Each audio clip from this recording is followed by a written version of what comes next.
سلام، برزین هستم با آموزش ضربه مشت توی دنده حریف و فرار از ضربه مستقیم مشت توی مبارزه.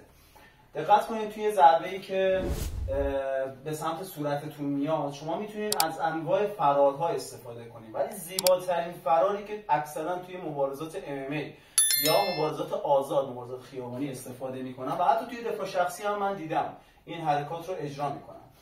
به ضربه‌ای که میخوام به نقطه دنده وارد بشه بدن یه حالت 45 درجه و خمیده میگیره.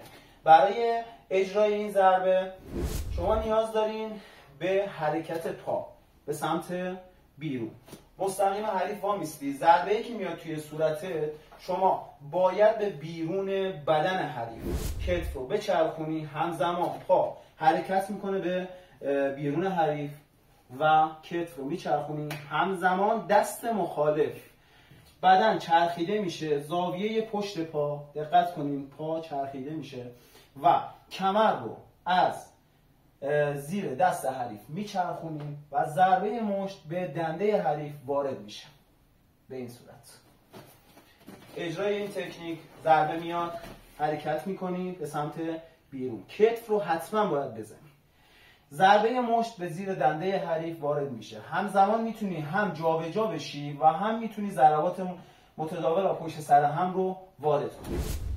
خب دقت کنید برای تمرین این ضربه شما یک خط رو روی زمین رسم میکنین، حالا چه با چسب یا ماژیک یا با هر چیز دیگه ای.